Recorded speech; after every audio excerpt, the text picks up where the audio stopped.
Este é o Salmo 39. O texto de hoje nos fala sobre a impotência religiosa e moral e a falência espiritual do ser humano, sobre a vaidade e a fragilidade de nossa vida compreendidas através da graça do Espírito Santo, sobre a expiação da cruz e a transferência da maldição por parte de nosso Messias Jesus, e sobre a vaidade da glória mundana e o valor supremo que desfrutam os filhos de Deus. Então, o que nos diz a palavra? Hoje buscaremos compreender isso e compartilhar a graça. Em primeiro lugar, o texto de hoje nos fala sobre a impotência religiosa e moral e a falência espiritual do ser humano. No Salmo 39, 1, 2, lemos: Disse eu, guardarei os meus caminhos para não pecar com a minha língua, guardarei a boca com freio, enquanto o ímpio estiver diante de mim. Com o silêncio fiquei mudo, calado mesmo acerca do bem, e a minha dor se agravou. Disse eu, guardarei os meus caminhos para não pecar com a minha língua, guardarei a boca com freio, enquanto o ímpio estiver diante de mim. Esta passagem mostra a absoluta incapacidade do ser humano caído, que se esforça para alcançar uma justiça sem Deus através de seus próprios esforços e vontade. Na Bíblia, a língua é apresentada como um membro que o ser humano tem mais dificuldade em controlar. Como diz Tiago, ninguém pode domar a língua. É um mal que não pode ser refreado, cheio de veneno mortal. No entanto, Davi está tomando a determinação extrema de vigiar rigorosamente sua língua para não cometer nenhum pecado sequer. Isso representa o auge dos esforços morais e religiosos que o ser humano pode tentar. Mais do que isso, é o típico engano e orgulho dos descendentes de Adão, ao pensarem que podem controlar suas próprias vidas e manter um estado de retidão apenas com sua razão e esforço, sem a graça de Deus. Além disso, tal declaração legalista e soberba acaba se opondo ao Messias Jesus, enviado por Deus. Guardarei a boca com freio, enquanto o ímpio estiver diante de mim. Aqui, o pano de fundo da grande determinação de Davi não é um tempo de paz, mas o momento em que o ímpio está diante dele. Ou seja, ao ver diante de seus olhos o escárnio e a perseguição do ímpio, em vez de prostrar-se perante Deus para pedir sua graça, Davi declara que colocará um freio para tentar aguentar com suas próprias forças. Como quem domina uma besta selvagem, ele selou seus próprios lábios usando o freio de sua própria vontade. Esta atitude é a típica forma de agir e o engano do ser humano corrompido. É o orgulho do homem que luta dizendo: mesmo que eu não tenha a graça de Deus, provarei minha justiça aguentando esta situação injusta com meus esforços religiosos e minha própria vontade. No entanto, devemos saber que uma vida religiosa legalista sem Deus nunca concede a vitória. Finalmente, vemos que esta grande determinação termina na mais miserável falência no versículo 2. Com o silêncio fiquei mudo, calado mesmo acerca do bem, e a minha dor se agravou.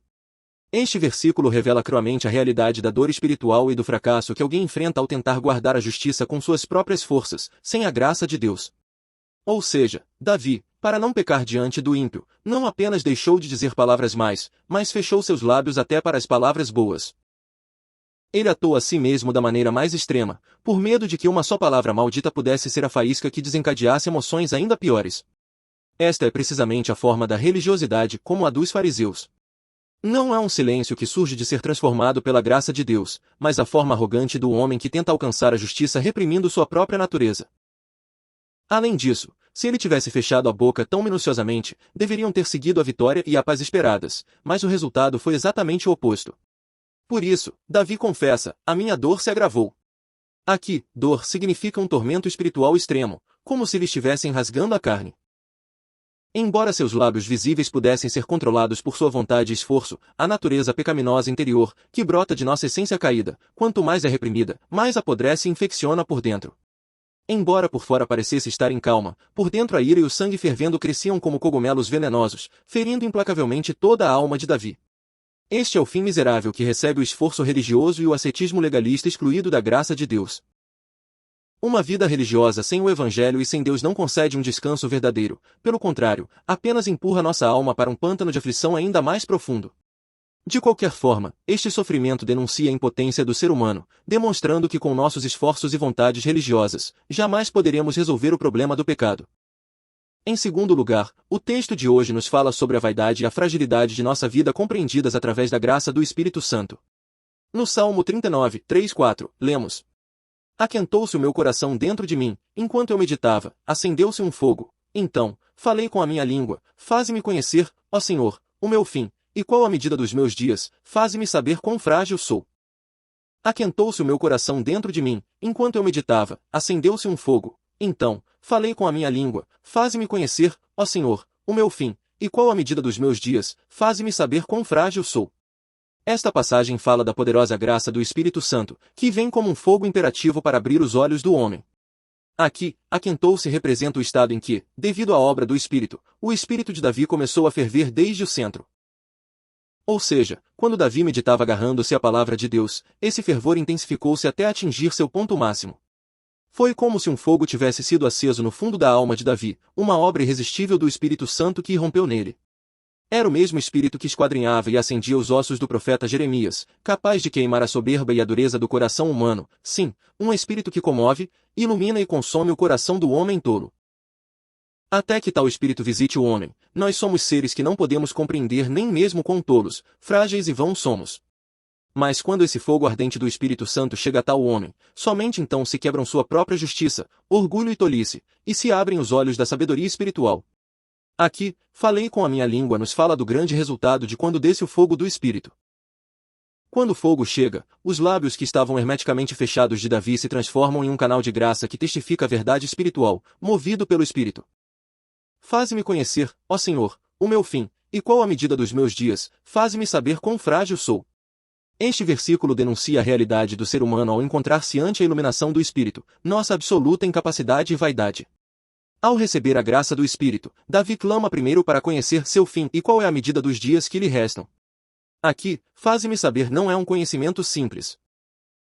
É uma súplica para compreender e sentir profundamente, com todo o seu ser, o final e os limites de sua vida a partir da perspectiva de Deus.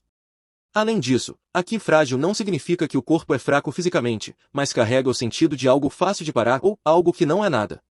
No versículo 1, Davi estava seguro de que poderia não pecar apenas com sua força e esforço. No entanto, ao parar sob a iluminação de Deus, clama ao perceber que ele é um ser que não é nada, um ser que pararia instantaneamente se Deus apenas tocasse de seu fôlego. Davi, somente quando chegou a graça do Espírito de Deus, compreendeu a realidade do ser humano e, perante tal absoluta incapacidade e vaidade, rompeu a chorar. Ó Deus! Conheces bem a fragilidade e a vaidade do ser humano, não é? Tem piedade de nós e compadece-te. Então, por que o Espírito Santo nos obriga a enfrentar tão desesperadamente nosso fim e fragilidade? É porque aquele que não conhece bem a fragilidade e a vaidade de sua vida, jamais buscará o Salvador Messias enviado por Deus. Pelo contrário, quando o ser humano compreende que sua justiça ficou totalmente em falência e que ele mesmo não é nada, somente então deixa cair toda obsessão e teimosia sobre o mundo, e começa a olhar para o Messias Jesus enviado por Deus. De que outra maneira nos fala a palavra? No Salmo 39, 5, 6. Deste aos meus dias o comprimento de palmos, e a minha vida é qual nada diante de ti, na verdade, todo homem, por mais firme que seja, é pura vaidade. Selá, na verdade, como uma sombra vaga o homem, na verdade, em vão se inquieta, amontoa riquezas, e não sabe quem as levará. Deste aos meus dias o comprimento de palmos, e a minha vida é qual nada diante de ti, na verdade, todo homem, por mais firme que seja, é pura vaidade. Selá, na verdade, como uma sombra vaga o homem, na verdade, em vão se inquieta, amontoa riquezas, e não sabe quem as levará. Esta passagem denuncia a relativa pequenez e fugacidade do homem diante da infinidade de Deus. É uma declaração de que mesmo os momentos mais brilhantes de que o homem se gaba não são mais que uma vaidade semelhante ao vapor. O que lhe parece? Agora, perante os olhos de Davi, que viu a realidade do ser humano mediante a iluminação do Espírito, começa a ser vista a verdadeira duração de nossa vida. Essa duração é apenas do comprimento de palmos. Comprimento de palmos refere-se a cerca de 7 ou 8 centímetros, a unidade menor na antiguidade, menor que um palmo. Em outras palavras, embora nós vivamos ocupados planejando como se fossemos viver para sempre neste mundo, se colocarmos isso na linha do tempo do Deus eterno, não é mais que um instante, um suspiro de apenas um palmo. É qual nada significa um nada absoluto. Diante de Deus, o valor existencial do ser humano, por suas próprias forças, é zero. Isso revela a realidade do homem que se gabava de alcançar a justiça com minhas forças, colocando um freio na boca e presumindo ser um grande ser. Diante de Deus, sua existência não era mais que um nada absoluto. Aqui, todo homem, por mais firme que seja, aponta para aquele momento de plenitude em que alguém goza de saúde, riquezas ou honra e se gaba de que minha vida está segura. No entanto, Davi declara que mesmo nesse momento cume, a realidade do homem é pura vaidade, ou seja, nada mais que um pouco de vapor ou neblina. Se Deus simplesmente toca levemente nosso fôlego, seremos um ser que desaparece instantaneamente. Na verdade, como uma sombra vaga o homem, na verdade, em vão se inquieta, amontoa riquezas, e não sabe quem as levará. Este versículo denuncia o afã da vida semelhante a uma miragem, e a vaidade última daqueles que vivem longe de Deus. Aqui, sombra significa a fugacidade e a miragem da existência humana. Nós somos como uma sombra sem substância, seres que aparecem e desaparecem por um momento, mas o problema é que não nos damos conta disso e agimos como se fossemos viver eternamente nesta terra. Inquieta significa zumbar como um enxame de abelhas ou armar um grande alvoroço. Descreve como nós, seres humanos que somos como sombras, vivemos ocupados sem descansar nenhum momento, alvoroçando como loucos por coisas vãs que não têm nenhum valor. Então, qual é o objetivo final das pessoas do mundo que vivem fazendo tanto alvoroço? É precisamente amontoar riquezas nesta terra. Isso representa o estilo de vida cego de todas as pessoas do mundo que não compreenderam o fim nem a vaidade de nossa vida. No entanto, Davi autoironiza sobre a vaidade da vida dizendo, não sabe quem as levará. Embora alguém amontoe riqueza e glória fazendo alvoroço dia e noite, quando chega o momento da morte, no qual Deus reclama esse fôlego, a pessoa nem sequer sabe em mãos de quem terminará essa riqueza. Isso é semelhante à advertência de Jesus, esta noite pedem a tua alma, e o que tens preparado, para quem será? Assim, este texto expõe claramente quão vão e miserável é o ser humano que vive entregando sua vida a coisas mundanas que finalmente apodrecerão e desaparecerão. Então, por que Davi expõe tanto a vaidade e a fugacidade de nossa vida? É porque este evangelho começa no lugar onde o homem colapsou totalmente, no lugar do nada. Porque somente aquele que reconhece perante Deus que não é nada e deixa cair toda obsessão, orgulho e justiça própria sobre esta terra, pode agarrar-se plenamente à graça da expiação da cruz de Jesus Cristo, que é o valor eterno. Em terceiro lugar, o texto de hoje nos fala sobre a expiação da cruz e a transferência da maldição por parte de nosso Messias Jesus. No Salmo 39, 7 e 10, lemos: E agora, Senhor, que espero eu? A minha esperança está em ti. Livra-me de todas as minhas transgressões, não me faças opróbrio dos loucos. Fiquei mudo, não abri a boca, porquanto tu o fizeste. Tira de sobre mim a tua praga, estou desfalecido pelo golpe da tua mão. E agora, Senhor, que espero eu? A minha esperança está em ti. Livra-me de todas as minhas transgressões, não me faças opróbrio dos loucos. Se traduzirmos literalmente esta passagem, poderíamos dizer, a minha esperança está em ti, sim, nele mesmo. Aqui, o Senhor, tu, em segunda pessoa refere-se a Deus Pai, que julga o mundo inteiro, e o Ele, em ti, que se refere ao objeto da esperança, que o segue aponta para o Messias Jesus que viria a esta terra. Nesta misteriosa mudança de pessoas, vislumbramos o grande pacto de salvação da Trindade, oculto no Antigo Testamento. Primeiro, que espero eu agora, Senhor, é a declaração de falência total de alguém que, tendo compreendido a absoluta impotência e vaidade da vida, exclama, não há esperança nesta terra. Aquela alma, cujo orgulho de tentar alcançar a justiça com suas próprias forças foi feito em pedaços, volta finalmente seus olhos para o céu e declara: a minha esperança está no Senhor, nele. Parece que, quando chegou o fogo do Espírito, Davi viu em sua visão, junto ao Pai, o Messias Jesus, o mediador da salvação, que se preparava para carregar os pecados da humanidade.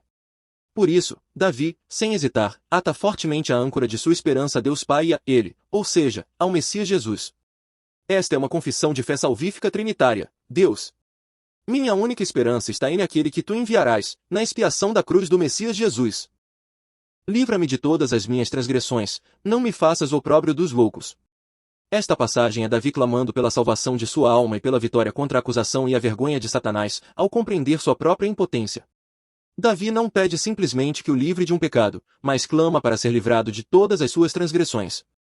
Isso não significa pedir perdão por um só pecado cometido, mas ser livrado de todos os pecados cometidos desde o nascimento até a morte. Mais ainda, aqui transgressão não é um erro pessoal de Davi, mas significa a profunda rebelião e a falta deliberada do ser humano, que se opôs frontalmente ao governo de Deus.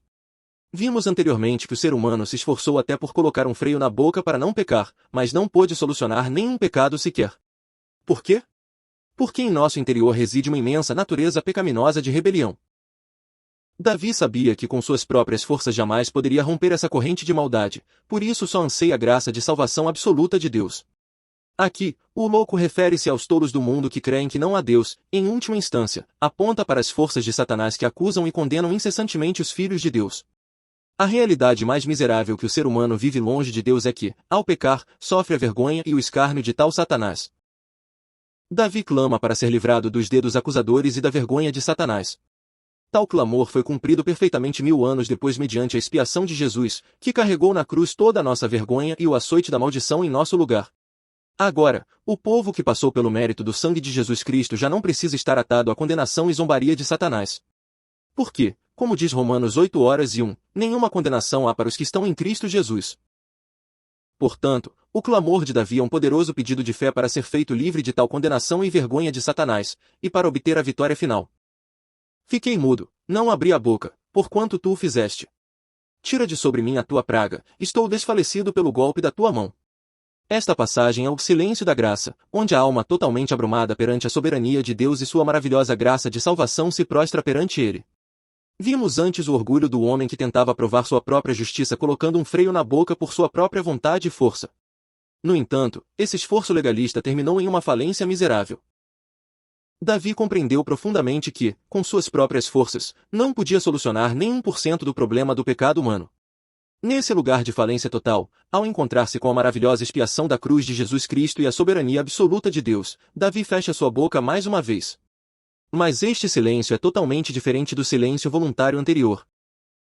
É um silêncio de aceitação total e um silêncio de humildade, que confessa que, enquanto a salvação, meu mérito é zero e que só Deus o fez a 100%. É uma confissão que diz, Deus, a única coisa que fiz para minha salvação foi pecar. Minha justiça é como trapo de imundícia e meu mérito é como pó, não posso me gabar de nada. Tal como diz Romanos 3:27, onde está, pois, a jactância? É excluída, é o estado de alguém que, totalmente cativado pela graça da cruz de Jesus, deixou cair toda a jactância pessoal. Além disso, porquanto tu o fizeste é uma declaração de fé que reconhece a 100% que todo o processo de salvação está sob a vontade e a soberania absoluta que Deus determinou desde antes da eternidade. Não é que eu logrei a salvação com minhas mãos, nem que terminei com a maldição com minhas forças. Como Deus mesmo planejou tão maravilhosa salvação e a cumpriu só Ele, o povo de Deus, ante esse grande amor, fecha seus lábios que antes se gabavam e só louva e exalta a Deus. Tira de sobre mim a tua praga, estou desfalecido pelo golpe da tua mão. Esta passagem anseia que Deus retire o açoite da maldição que caiu sobre o ser humano em Gênesis 3, depois que Adão pecou no Éden, e que o translade a Jesus para terminá-lo. Davi confessa que está totalmente destruído porque a mão de Deus o golpeou. Isso representa a realidade miserável do ser humano, posto sob o juízo eterno de Deus em Gênesis 3 devido ao pecado, e ao mesmo tempo, indica que com as forças humanas é impossível escapar de tal maldição. Nesse momento, Davi, iluminado pelo Espírito, descobre o assombroso canal de salvação e clama: Tira de sobre mim a tua praga. Aqui, tira não significa simplesmente que a parte, mas que, como no sacrifício do Antigo Testamento se transferia o pecado do homem à oferta, pede que se trasladem a Jesus o Messias todos os açoites de maldição por suas iniquidades. Esta é uma grande súplica de fé que viu antecipadamente a graça da cruz do Novo Testamento há 1000 anos. Esta oração profética foi cumprida perfeitamente 1000 anos depois quando Jesus morreu pendurado na cruz, derramando seu sangue. Deus trasladou totalmente o açoite da maldição que se dirigia a nós para seu Filho unigênito, Jesus Cristo. Este é o cumprimento de Isaías 53:5, mas ele foi ferido pelas nossas transgressões, o castigo que nos traz a paz estava sobre ele, e pelas suas pisaduras fomos sarados. Em outras palavras, Jesus carregou na cruz, em nosso lugar, o castigo de Deus, o açoite da disciplina que nós deveríamos receber, de modo que a maldição que se dirigia a mim foi trasladada a Jesus. Portanto, como Jesus terminou com toda a minha maldição, nós temos sido trasladados da morte à vida, e da maldição a um lugar de bênção. Por último, o texto de hoje nos fala sobre a vaidade da glória mundana e o valor supremo que desfrutam os santos. No Salmo 39:11-13, lemos: Quando com correções castigas o homem por causa da iniquidade, fazes com que se consuma como traça a sua glória, na verdade, todo o homem é vaidade. Selá, ouve, Senhor, a minha oração, e escuta o meu clamor, não te cales perante as minhas lágrimas, porque sou contigo um estrangeiro, peregrino, como todos os meus pais. Tira de sobre mim a tua vista, para que eu tome alento, antes que eu vá, e não exista mais. Quando com correções castigas o homem por causa da iniquidade, fazes com que se consuma como traça a sua glória, na verdade, todo o homem é vaidade. Selá. Esta passagem é, mais uma vez, o início de uma nova sessão que declara finalmente a vaidade de nossa vida que amontoa riquezas e glória. Agora, Davi transcende a barreira pessoal do eu e expande seu olhar para a soberania universal de Deus sobre toda a humanidade. Aqui, homem refere-se a toda a humanidade corrompida e caída devido ao pecado. Castigos aqui não é o açoite pelo pecado pessoal de Davi, mas o juízo de Deus sobre o pecado universal da humanidade. Ou seja, chegará um momento em que todo ser humano deverá comparecer perante o tribunal de Deus. Quando tal juízo de Deus venha, a glória do mundo que o homem amontoou afanosamente, com tanto sacrifício, se desvanecerá como se a traça a tivesse comido. Por exemplo, assim como até a tela mais luxuosa e cara, uma vez que a traça começa a comê-la, se arruína tanto que é irreconhecível, assim também o sucesso, a honra, o poder ou as riquezas que o homem amontoou nesta terra, sob a ira de Deus, se derreterão instantaneamente e desaparecerão. Como a glória do mundo desaparecerá totalmente sob o juízo de Deus, Davi declara mais uma vez, na verdade, todo homem é vaidade, ou seja, nada mais que um fôlego ou neblina. Então, por que Davi faz uma declaração de falência tão cruel e desesperada sobre a glória e riquezas desta terra? É para realçar deslumbrantemente a vida valiosa do santo que aparece nos versículos 12 e 13. Ouve, Senhor, a minha oração, e escuta o meu clamor, não te cales perante as minhas lágrimas, porque sou contigo um estrangeiro, peregrino, como todos os meus pais. Tira de sobre mim a tua vista, para que eu tome alento, antes que eu vá, e não exista mais. Esta passagem mostra a ardente comunhão que o povo de Deus desfruta com ele, tendo considerado a glória mundana como lixo e tendo recuperado a identidade de peregrino que caminha com Deus nesta terra. A oração de Davi aqui é uma expressão representativa de toda uma vida que vive louvando a Deus, mas se concentra na vida de ardente comunhão caminhando com Deus. Aqui, lágrimas não são lágrimas de tristeza, mas lágrimas de comunicação que transbordam gozo, gratidão e amor, buscando a resposta e o consolo detalhados no seio de Deus. Além disso, a tradução correta de sou contigo um estrangeiro é sou um peregrino que está com o Senhor. Esta é a confissão de que a propriedade e a morada de nossa vida não pertencem a esta terra, mas ao reino de Deus eterno. As pessoas do mundo, por erro, creem que esta terra é seu lar eterno e vivem alvoroçadas como loucas para amontoar glória e riquezas. Mas o povo de Deus, despertado pelo Espírito, reconhece que esta terra é apenas uma parada de passagem e que a verdadeira pátria está só em Deus, vivendo assim, abandonando decididamente o apego às coisas deste mundo. Davi declara que esta vida de peregrino não é um caminho solitário seu, mas um caminho que percorreram também todos os meus antepassados. A respeito, o autor de Hebreus em 11, 13 e 16 testifica, conforme a fé morreram todos estes, confessando que eram estrangeiros e peregrinos sobre a terra. Mas agora desejam uma melhor, isto é, celestial. Davi declara que a vida mais valiosa em nossa existência não é aquela que amontoa glória e riquezas mundanas, mas precisamente a vida de peregrino caminhando com Deus.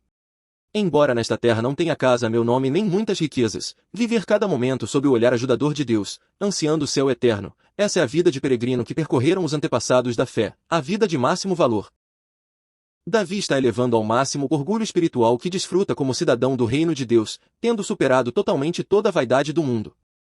Tira de sobre mim a tua vista, para que eu tome alento, antes que eu vá, e não exista mais. Esta passagem descreve a figura do ser humano que, esmagado sob a maldição do pecado em Gênesis 3 e sem poder sequer respirar, apoiando-se na expiação do Messias Jesus, recupera na comunhão íntima com Deus o gozo espiritual e a alegria que tinha perdido. Aqui, tira a tua vista, aqui, no sentido de olha para mim ou contempla-me. Significa que Deus olhe para mim não com olhos de juízo, mas com olhos de graça e amor. Até agora, Deus tinha olhado para o mundo com olhos de juízo temível, repreendendo a iniquidade do homem. No entanto, para aquele que passou pela expiação da cruz de Jesus e se reconhece peregrino que caminha com Deus, ele volta seu olhar. Agora, para essa pessoa, Deus a olha não com olhos de juízo, mas com um olhar de amor cálido, como olha para um filho comprado com o sangue de seu Filho unigênito, Jesus Cristo. Este olhar de Deus se manifesta em cuidar, proteger, encher e ajudar seu filho até o fim. Tome alento aqui significa alegrar-se ou sorrir, mostrando o resultado que ocorre quando Deus ajuda seu povo com olhar de graça. Quando todas as minhas maldições são trasladadas à cruz de Jesus e o olhar ajudador de Deus cobre minha vida, inevitavelmente se manifesta a recuperação do sorriso do povo de Deus, que antes vivia gemendo sob a maldição do pecado. O povo de Deus finalmente se sente aliviado e exclama, por causa de Deus, pude voltar a sorrir. Sim, a vida que vivia sendo escrava do pecado e de Satanás, ao libertar-se disso, torna-se alegre e sorri. Não é este o maior valor e o grandioso final da vida que o povo de Deus pode desfrutar nesta terra? Senhor, minha esperança está em Ti. Jesus. Obrigado. Te dou graças. Te amo. Confessamos que somos seres impotentes que, com nossas próprias forças, não podemos controlar nenhum pecado sequer. Obrigado por nos permitir a graça da expiação ao morrer pendurado na cruz, derramando Teu sangue por nós. De agora em diante, que não estejamos atados à glória desta terra, mas que ponhamos nossa esperança só em Jesus, para nos convertermos em santos peregrinos que caminham para o céu eterno. Desejamos caminhar com Jesus em cada momento, e ser aqueles que recuperem a alegria e o sorriso da vida eterna, e abençoando em nome de Jesus, oro. Amém.